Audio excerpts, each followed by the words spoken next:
Welcome back to the Grid Culture. So I just want to talk about Briahna Joy Gray in The Hill. If you're familiar with it, if you don't know about it, look it up or watch one of my other videos. This may not be for you. But for folks who are familiar with, the political spectrum and everything, and they're familiar with The Hill and their show The Rising, which Briahna Joy Gray and Robbie Suave were the two hosts of. If you're familiar with them, then you may be familiar and know about Briahna Joy Gray getting fired earlier this week, following her interview with the sister of one of the hostages of Hamas. Okay, now, of course, it's been an ongoing thing. Of course, I'm pretty sure a lot of people know what's going on when it comes to October 7th and everything, and with Israel, Palestine, and Gaza. If you don't know, if you're interested in it, there's plenty of stuff and plenty of information going online. Even prior to that, people have been talking about this stuff. It's a big thing. There's a lot of nuance to the situation.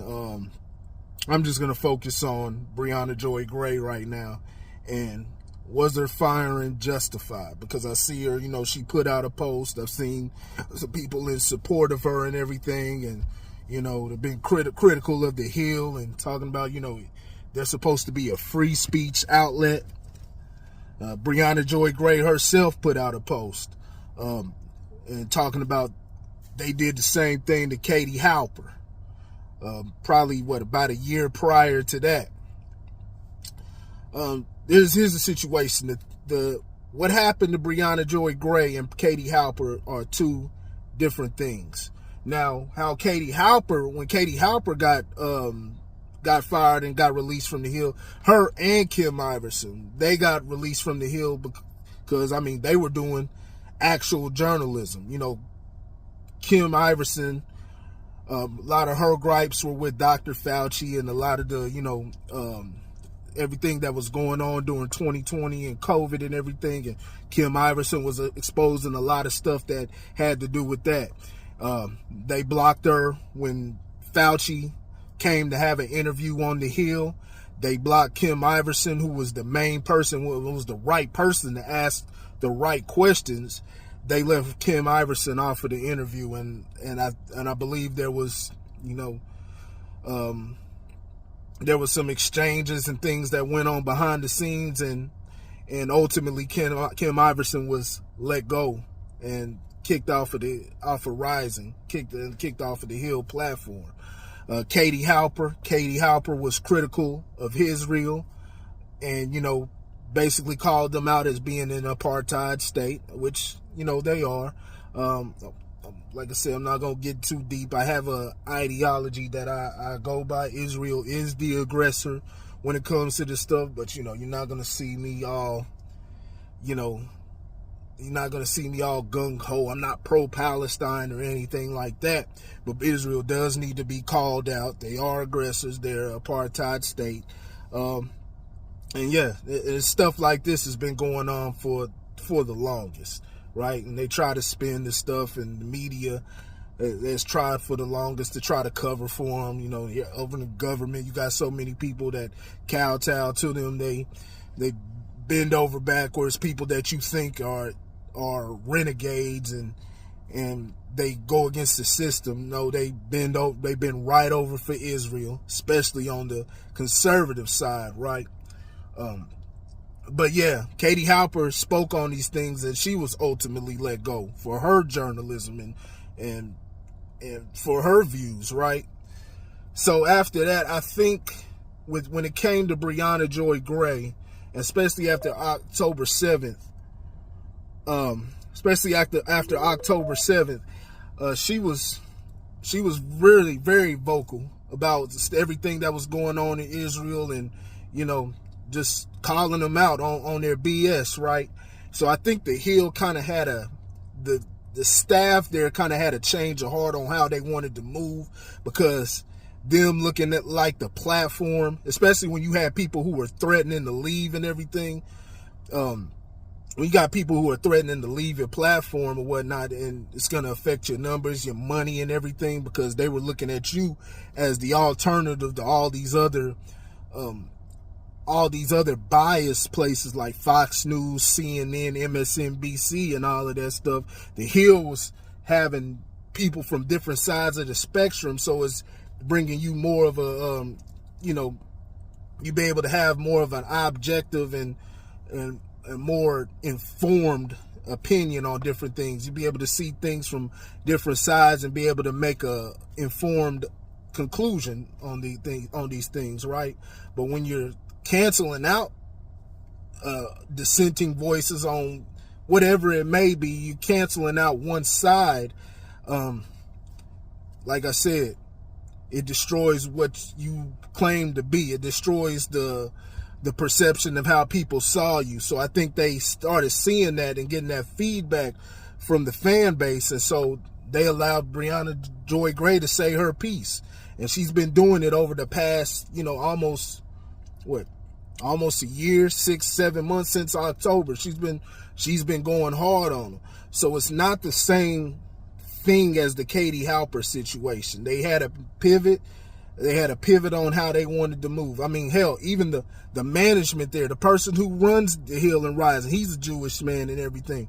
But he was allowing, Briahna Joy Gray had the platform to criticize Israel, and she did it pretty much every day, which is, justifiably, right? Justifiably.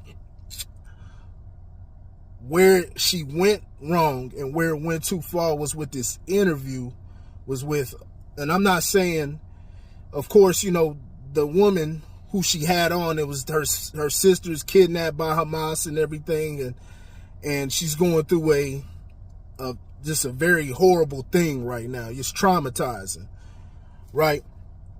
But the sister's coming on a political platform. So there's nothing wrong with Briahna Joy Gray asking questions about the state of affairs in Israel, how she views Netanyahu and everything like that, and Hamas and all of that. There's nothing wrong with that whole back and forth. But she couldn't, at the end of that interview, when the woman said her last final little piece about believe women and all of that, I'm not saying Briahna Joy Gray is bad or anything like that. Listen, I like Briahna Joy Gray as a journalist. A lot of her points, a lot of the points that she makes, stuff that she tries to defend sometimes, I think she comes from a socialist mind, that, progressive socialist type of mindset. It's nonsensical. Believing in, thinking that you're giving power to the people when you're actually giving power to the government with your ideology, right? I think it's nonsense, and a lot of her stuff, a lot of stuff she says just contradicts what she's trying to go for, right? So, but other than that, I think she's a great journalist. I don't dislike Briahna Joy Gray, but she she couldn't control her emotions. I understand it's a sensitive subject and everything like that, but I mean, hell, if anything, if you had a problem with the whole entire Israel thing, why don't you have to do something about the tax system? But you're for more taxation and all of this stuff, and like I said, socialism, which is about extracting the funds and the labor of the American people, right? But how do you think they're funding what goes on? You're giving them the money, you're having them play with the pot of money that, what I'm saying, like I said, it isn't consensual. It's not consensual at all. It's immoral. I mean, I said immortal. Yeah, the damn thing they're damn near immortal also, because the shit's going on forever, like I said, and you're not able to control how the money's being spent and everything, and they've used this to grow themselves. Like, they just have too much power now, and this is what it always turns into. No matter what you may say about capitalism and everything like this, is socialism has been proven. Now, if you're talking about how it builds the societies, how it's helped people and different things like that, yes, it has its benefits, but you can't ignore the same things that you have a problem with are the same, or is what comes from socialism also. It's a result of it. And this is just a part of it. Funding all of these wars, whether it's Ukraine and over here in Israel, sending them money. Meanwhile, people over here, we have all type of different things that haven't been addressed on our own turf, but you keep sending all this money over there. It's just how it is, and you don't have a say on how it gets spent. They just write the bill and it goes over there, and that's the money that comes out of your labor.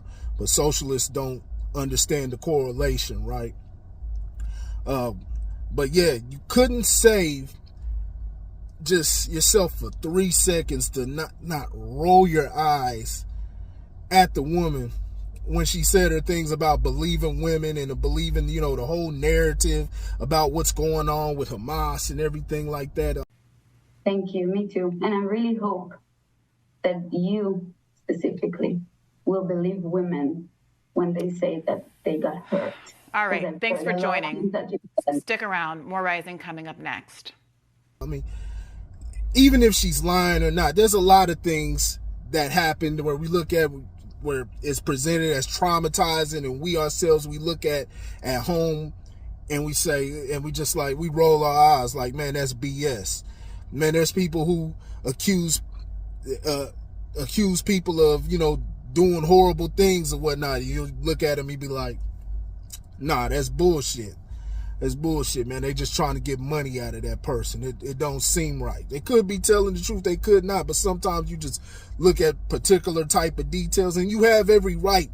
You have every right, whether people agree with that or not, you have every right to do that, to say that. It's your freedom of speech to say, I don't think the person's telling the truth. And a lot of times people aren't telling the truth. You got to look at the particular details, but you have freedom of speech to say that. But freedom of speech means freedom of not being thrown in jail for what you believe, right?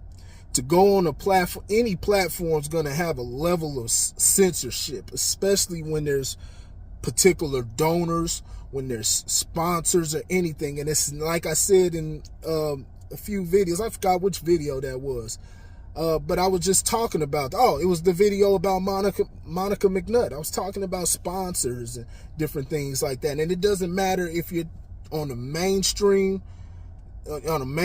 channel or you're being independent or you're doing things independent. If you have sponsors, there's going to be particular things that sponsors expect out of you, right? That's why it's very important that you get somebody to sponsor you that has the same type of beliefs, that runs parallel to what you do, so it won't interfere with their business, the business that they have going on, right? So you have all these, these different things, and just that in general, aside from they're giving you the platform all of this time to say your piece, but to roll your eyes at a person who's the sister of a victim of something that's horrific, even whether it's real or not, perception or not, the sister there's a victim, that's just, it's not even with sponsors, just the business in general. That's a bad look for the business and the site itself, and it just looks like there's just no control that's going on over there at the Hill and Rise, and it makes them look bad. So it's not the same thing. So I'm not surprised. They would fire her after something like that. That was just crazy, man. She rolled her eyes. Like I said, it's not the worst thing. It's not the end of the world. Maybe Briahna Joy Gray was ready to leave there. Who knows? If you were ready to leave, then that's one thing. But if you're surprised by getting axed from the Hill, I just don't see how. That's wild, man. That's wild. And it doesn't matter who it is. That's going to be bad optics on a lot of people. It's going to be bad optics to a lot of people. So she's got her own show, Bad Faith, that comes on her own channel. You know what I'm saying? Got that going on. But as far as, who knows if she'll find some more work? That's a bad look. That's a bad look. Who knows if somebody else will hire her? They may look at her as, oh, she's renegade or whatnot. Like I said, you can have freedom of speech and all of that, but that applies to you being prosecuted, you being killed or thrown in jail or stuff like that. Like that's what freedom of speech is. When you're under somebody else's umbrella, personal property, private property trumps freedom of speech. So it's whatever they can get you axed for anything, not kill you, not hurt you, anything, cause physical harm, imprison you. No, they can't do that. But per your contract or whatnot, if they have a particular type of way that they want to do, that they want to operate their company or their broadcast program, whatever it may be, it has to be done within that manner, and you have to respect that at all times, right? So y'all let me know what y'all think in the comment section. But yeah, it's just got to be able to control our emotions, especially, man. Just a second of losing control of our emotions can alter our careers. It's the Grid Culture. I'll holler at y'all later.